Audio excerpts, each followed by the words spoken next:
Driving in Australia with Lezgin music. How did you find it? What music? Lezgin, Lezgistan. Dagestan.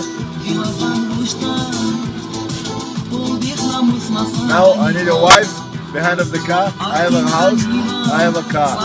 Now I need the last things, wife. Nice. I have a good friend.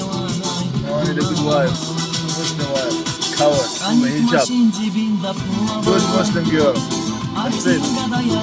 And my life will be inshallah perfect. And 10 lovers.